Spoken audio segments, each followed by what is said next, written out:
Good afternoon. Thank you for joining us on our special coverage of the Seoul-Tokyo summit. South Korean President Yoon Suk-yeol and Japanese Prime Minister Fumio Kishida will have second face-to-face today after Tokyo summit back in March.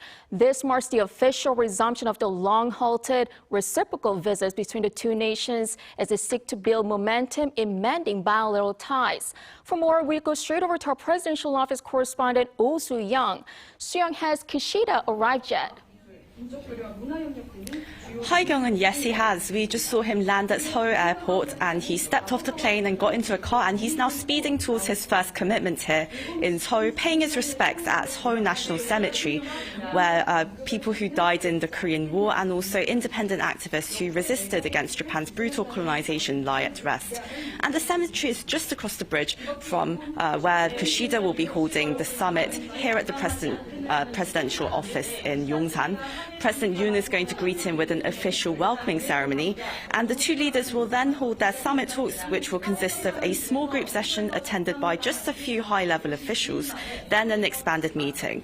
The key agenda items are expected to be national security amid growing nuclear and missile threats from North Korea, along with issues of common interest such as supply chain resiliency, high-tech industries, science and technology, as well as youth and cultural cooperation. Now, Yoon and Kishida are expected to announce more specific plans for building new relations in these key areas. A more controversial issue, however, may be Tokyo's plan to discharge treated radioactive wastewater from the Fukushima nuclear power plant in Japan.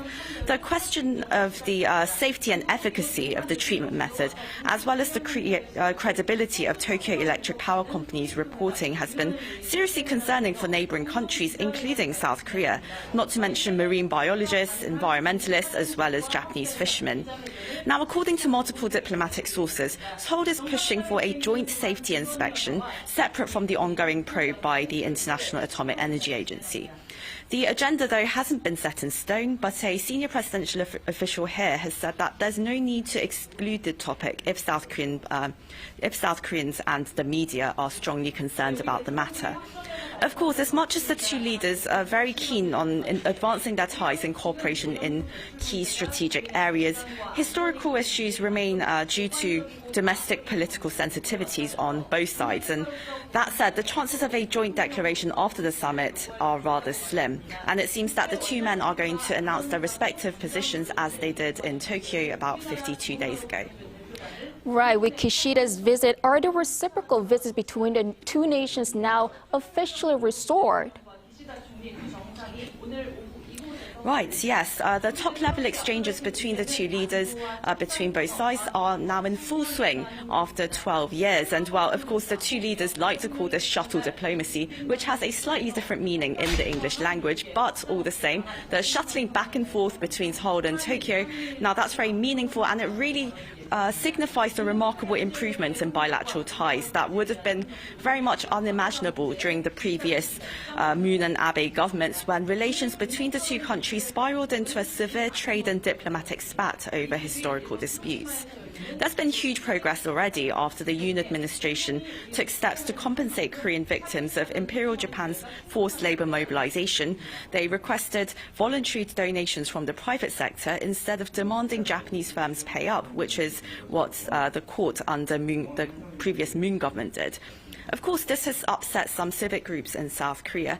The president's resolute position on closing the chapter on history has triggered a rather emotional response among the Korean public, even as they acknowledge the need to move forward for improved ties with Japan. Now, Prime Minister Kishida has clearly appreciated this rather big political sacrifice that President Yoon has been willing to make, and Kishida conveyed that his visit would be a response to Yoon's courageous move. Now, we'll have to see how the leaders get on today after their summit and dinner, which will be followed by a more private setting where they will have more personal one-on-one talks. All right, Sue, thank you for the reporting. Now, as seen in the previous report, this summit has its primary significance in resuming the so-called shuttle diplomacy between the two countries. Our political correspondent Lee Shi-woo has its past and present. On Sunday, President Yoon Suk-yeol is having summit talks with Japanese Prime Minister Fumio Kishida in Seoul. Kishida's two-day return visit follows President Yoon's earlier visit to Tokyo from March 16th to 17th this year. Yoshihiko Noda was the last Japanese prime minister to visit Seoul for a top summit with then-President Lee Myung-bak in November of 2011. South Korea's presidential office said last week that the so-called shuttle diplomacy between the two countries has now recommenced for the first time in 12 years. The term shuttle diplomacy originally referred to when an outside party mediates negotiations between two or more countries. But in the case of the relationship between South Korea and Japan, it refers to the leaders of the two countries taking turns visiting each other to hold discussions. The history of Seoul-Tokyo shuttle diplomacy goes back to 2004 with then-President of South Korea Roh Moo-hyun and Japanese Prime Minister Junichiro Koizumi. But the exchanges stopped when a year later, Koizumi paid a visit to the controversial Yasukuni War Shrine, honoring the country's war dead, including 14 Class A war criminals. With the beginning of the Lee Myung-bak administration in 2008, exchange visits and talks resumed only to halt once again over certain issues such as the so-called comfort woman and disputes over Dokdo Island. Then President Yoon Suk-yeol, who came into office in 2022, emphasized the need for cooperation with Japan. 일본은 이제 세계 시민의 자유를 위협하는 도전에 맞서 함께 힘을 합쳐 나아가야 하는 이웃입니다. In March of this year, the South Korean government announced a plan to compensate the victims of Japan's wartime forced labor through funds procured domestically in the country. 10 days later, President Yoon visited Tokyo to speak with Prime Minister Kishida. 그간 얼어붙은 양국 관계로 인해 양국 국민들께서 직간접적으로 피해를 입어왔다는 데 공감하고 한일 관계를 조속히 회복 발전시켜 나아가자는 데 뜻을 같이 하였습니다. I agreed with President Yoon Suk-yeol to resume shuttle diplomacy, to make frequent exchange visits free of restrictions and formality, and to open a new chapter in bilateral relations. All eyes are now on what achievements will come from the summit, where talks are expected on collaborations in security, technology, and culture. Lee Si-hoo, Arirang News. Taking center stage during the summit talks will be cooperation on security, not just between the two countries, but also involving the U.S. against advancing North Korean threats. Our Kim Hyun-sung takes a look. Security to take center stage this Seoul-Tokyo summit, with South Korean President Yoon Suk-yeol and Japanese Prime Minister Fumio Kishida likely to discuss extended nuclear deterrence against North Korea's growing weapons threat. Just last month, President Yoon visited Washington, where he lobbied for increased U.S. commitment to extended nuclear deterrence in the region.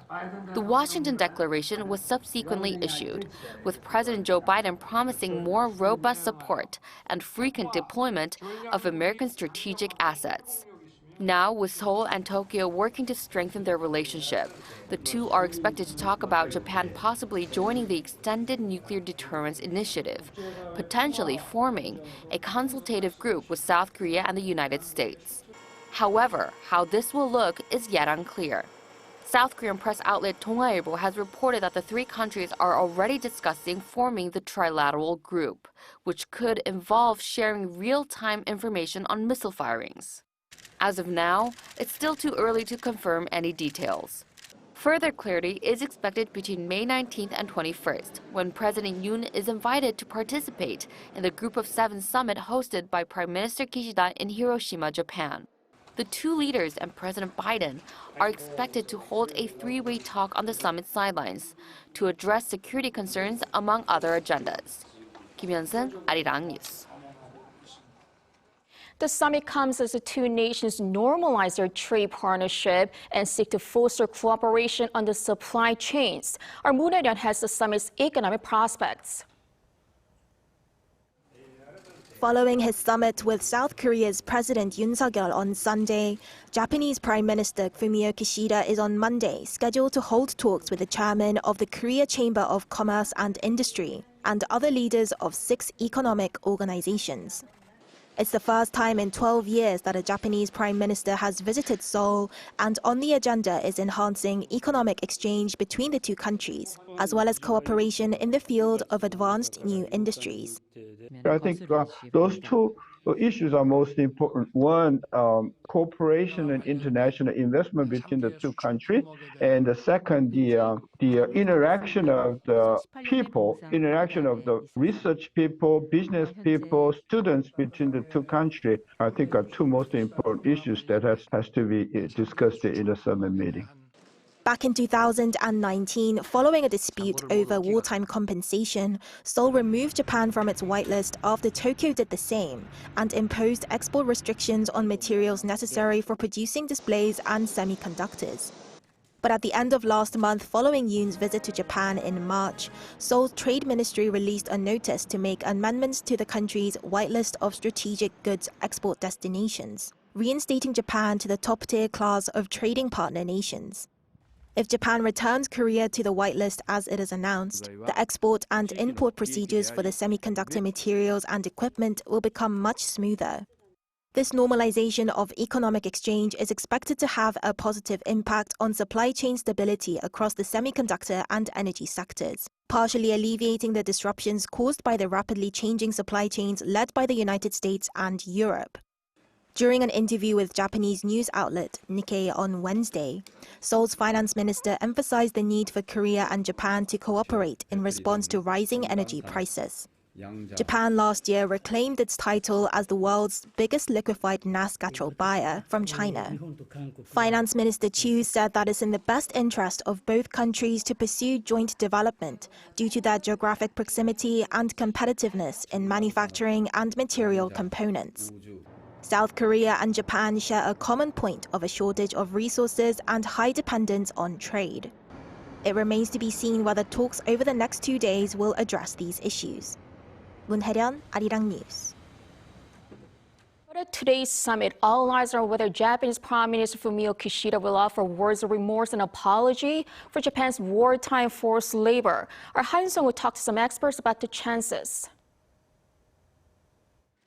Will Fumio Kishida offer a sincere apology to South Korea for Japan's imperial past and wartime forced labor?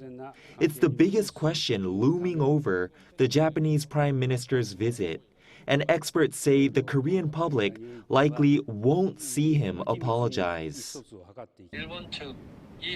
At this point, Japan needs to spontaneously apologize, but the nation's very critical of such a move. Why? Well, Japan doesn't want to pass on the burden of apologizing for and reflecting on its imperial past from generation to generation to its citizens of tomorrow. Analysts like Director Jin predict Kishida, as he did back in March, will instead stick to upholding the stance on historical recognition made by Japan's previous cabinets, including the historic 1998 joint declaration between former South Korean President Kim Dae-jung and former Japanese Prime Minister Keizo Obuchi, which delivered Tokyo's, quote, deep remorse and heartfelt apology. Seeking to improve bilateral ties, Seoul has introduced plans to solve the long-standing dispute with Japan over how to compensate the victims of wartime forced labor. That includes establishing so-called future partnership funds from the Federation of Korean Industries and the Japan Business Federation. And a key point of interest moving forward will be whether Mitsubishi Heavy Industries and Nippon Steel, two Japanese companies ordered by the Korean Supreme Court in 2018 to compensate, will contribute. Han Sung-woo, Arirang News. For more on the significance and prospects of the Yoon Kishida summit, we're joined in the studio by Han Shuttle, professor of political science at Yonsei University. Professor, thank you for joining us. Hi, Kyung-yeon. Nice to see you. Nice to see you. Well, first of all, I'd like to touch upon the timing of Kishida's visit, because many were expecting him to visit after the G7 summit, but he's making the trip before that. What is your take on that? Right, it's an interesting time to have the visit, Kyung-yeon. It's about 2 weeks now, just short of 2 weeks before the upcoming G7 summit in Hiroshima. And of course, it's just a little bit after President Yoon's visit to Washington, D.C. So I think between the security issues that were discussed in Washington regarding nuclear sharing and coordination from the U.S. and Seoul, There might be some interest in figuring out a way for Japan to play a part in the upcoming arrangements to security architecture in this part of the region, so I'm sure that might be on the table.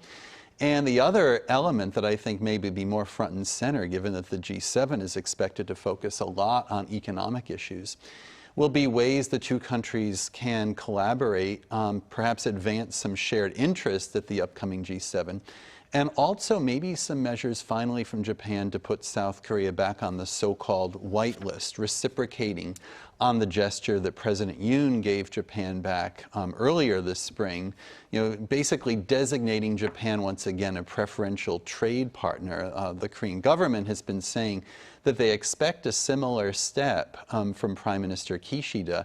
It could come perhaps before we see the G7 meet. Well, also, it was interesting to see how the coordination of the summit came about in Japan. Even before the two governments announced the official date of the summit, we saw Japanese media reporting about the date, and also Kishida telling reporters in advance about his planned visit to South Korea. It seems like a rare scene in diplomacy, and it seems like Japan is more actively coordinating the summit. What is your take on that? Well, it seems either Prime Minister Kishida just let it slip a little bit ahead of the game before the two countries were ready to announce it at the same moment. It might have just been something very small that his office hadn't told him to hold off on making a statement. But clearly it shows that the Japanese government is not hesitant at this point in having further talks with South Korea. Why should they be hesitant? They've been getting a pretty good deal from this country over the past couple of months. Right. And now let's talk about agenda items. Of course, Seoul's presidential office has been highlighting that this summit is really about resuming the reciprocal visits between the two nations rather than producing some concrete joint statements or agreements between the two nations. But we are seeing that Seoul is seemingly trying to take things slow. But at the same time, what is it that Seoul is trying to gain by actively resuming these reciprocal visits between the two nations? Right, both countries are in an awkward but interesting kind of dance here, I think. President Yoon has, in a sense, really stuck his neck out to try to be more accommodating to Japan. I think both leaders also are trying to be accommodating to President Biden in the United States. It's very well known that when Korea and Japan don't get along well, that there's pushback and concern, even alarm about that in Washington, D.C. So President Biden, over the past few years, has been trying to rebuild alliance politics in East Asia. His predecessor, of course, Donald Trump, had kind of downplayed the importance of having a coherent alliance in Northeast Asia at a time when, of course, President Moon here and Prime Minister Abe in Japan were not exactly the best of friends either. So in a way, the stars have realigned in a sense, and I think both leaders are trying to get out in front now and be there for the U.S. I'm sure there'll be some discussions along these lines on the sidelines of the G7 in a couple of weeks, if not the summit itself. And then on the other hand, President Yoon's population here, the Korean public, they're the ones who actually might be wishing that President Yoon would take it a little bit slow or slower. He's already made some concessions to Japan that we can talk about. And I think the public wants to see something from Japan in return for some of the gestures, including the white list, including the trade arrangements, but certainly not limited to that either. A whole lot of other things. Well, but domestically speaking, Japan's wartime forced labor is always at the center of the talks and attention. And eyes are really on whether Prime Minister Kishida will offer a direct or clear message of an apology to the issue, because the last time he met President Yoon, he did address the historical issues, but the message of apology was rather indirect and low-key manner. So are we expecting some stronger message of an apology this time? Right. This is the big question, I think, Kyung-in, as you pointed out, and as your reporters are pointing out this afternoon.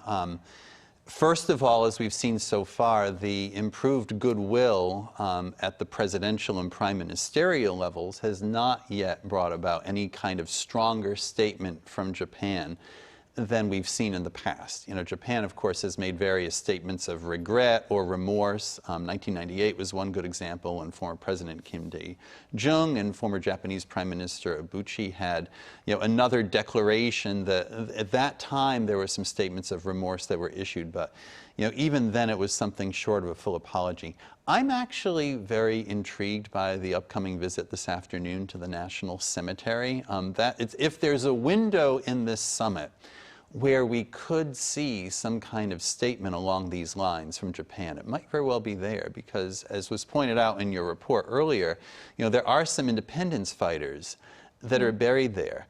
So will Prime Minister Kishida take this head on? Will they go to that location of the cemetery that's very significant in terms of Korea's struggle for national independence? It reminds me a little bit of a visit that was made in Europe by the leaders of France and Germany back in 1984.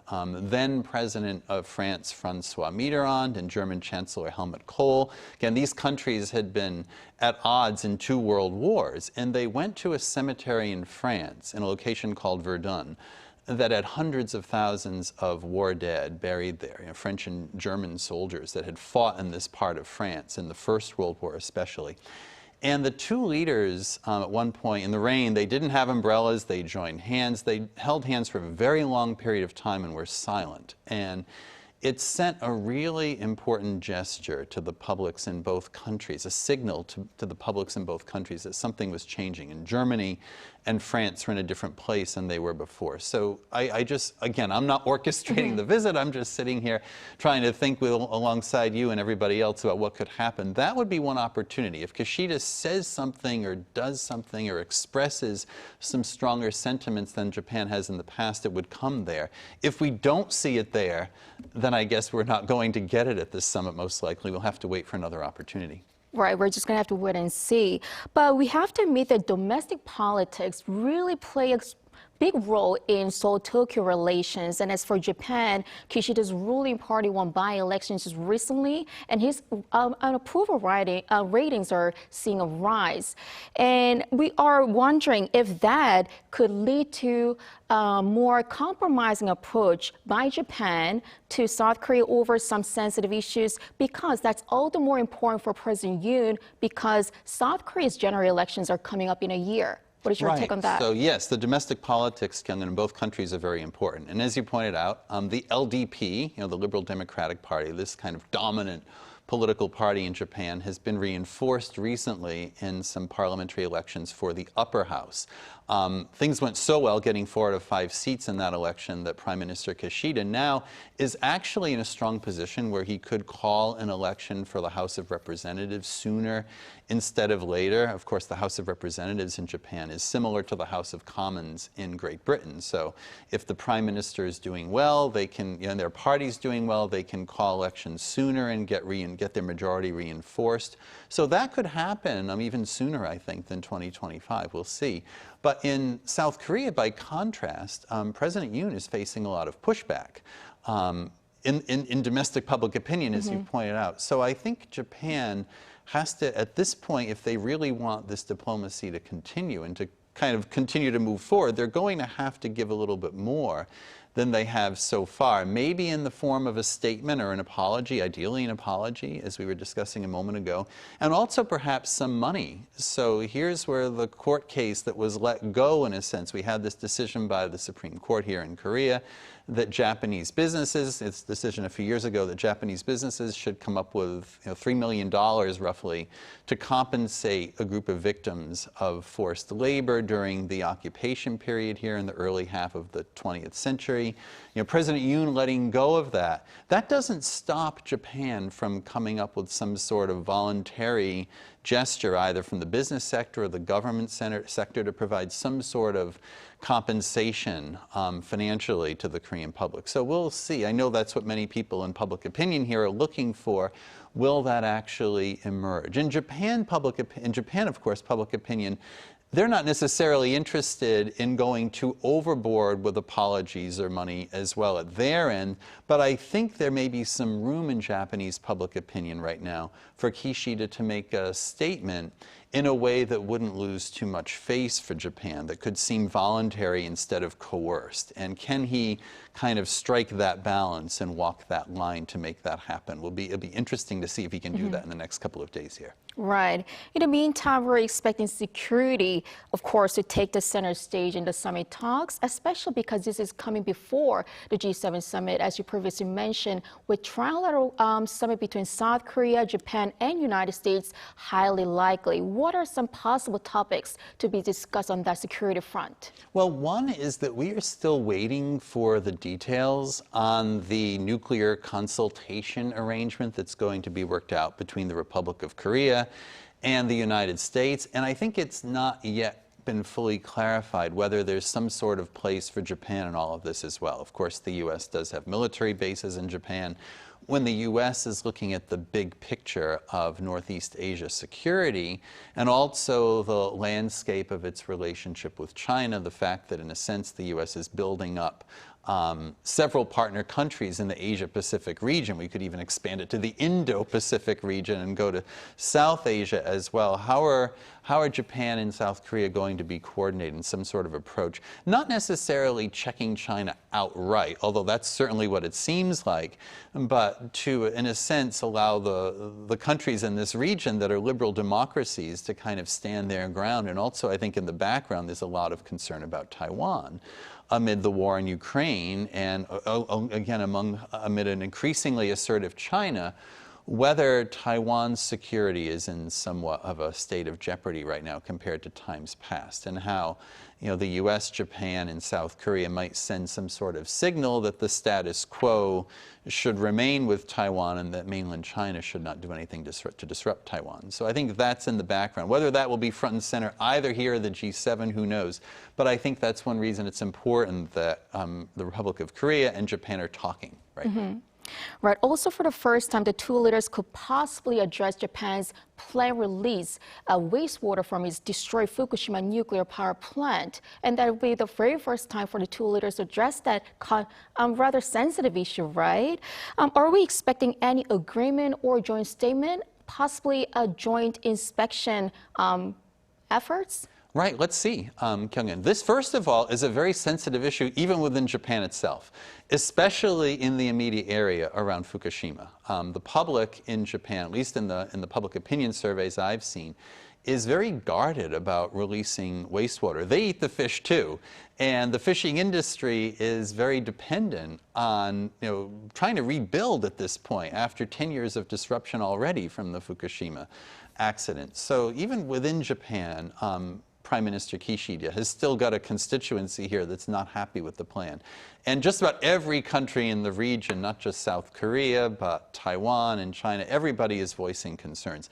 I guess what's been happening, from what I read anyway, is that there's over 1 million tons now, 1 million tons of water that's been piling up as water keeps going through that nuclear power plant to cool it after the terrible meltdown there a decade ago. Japan's been putting all the water in storage tanks.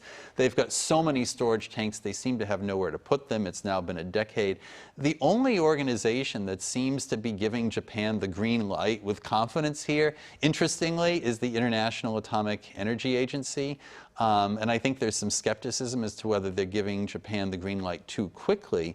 Now, Japan is saying that they are basically refiltering all the water before they release it. So the radioactive substances will be filtered out, and that the water that's being released won't be all that different in radioactivity from the kind of water that gets released from nuclear power plants along the coast routinely, including nuclear power plants right here in South Korea. There are several that are on the water that release into the ocean.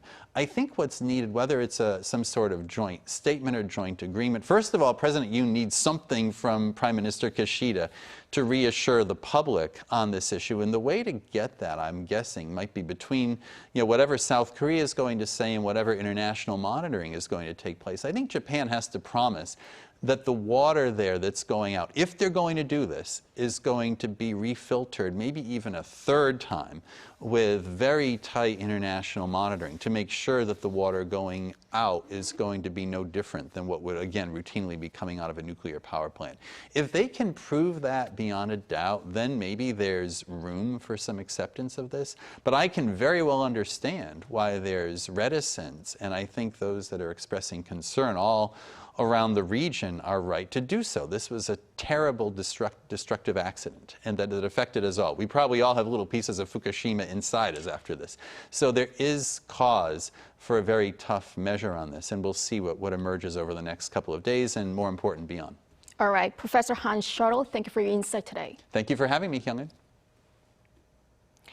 Now, the active diplomacy between heads of state is coming at a time when exchanges are gaining momentum at the people-to-people level, especially among younger generations. Our Kim Jung-sil has this one.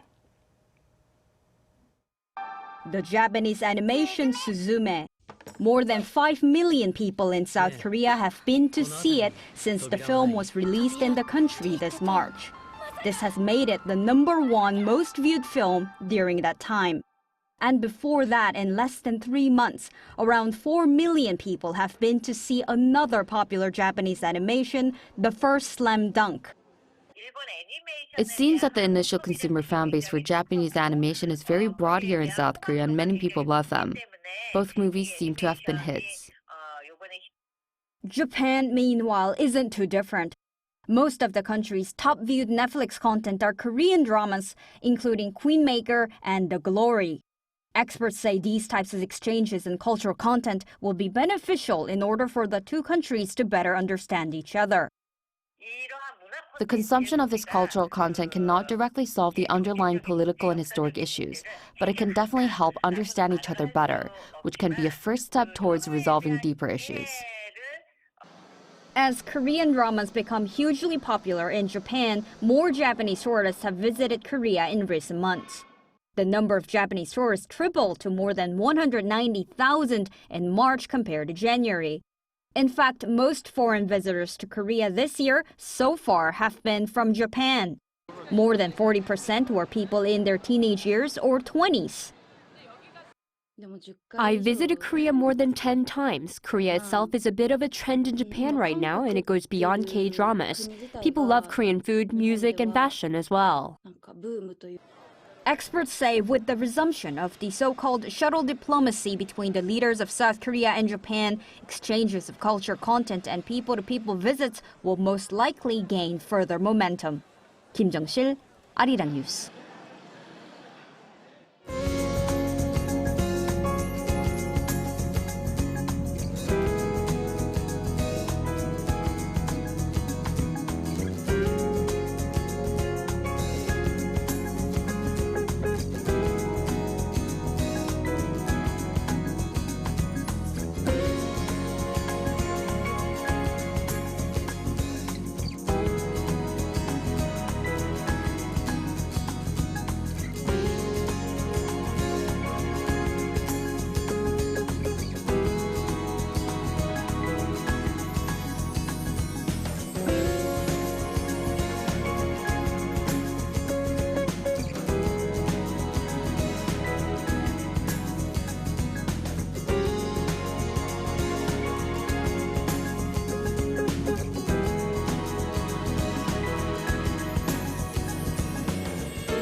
That is all for this hour. Stay tuned. More updates on the way.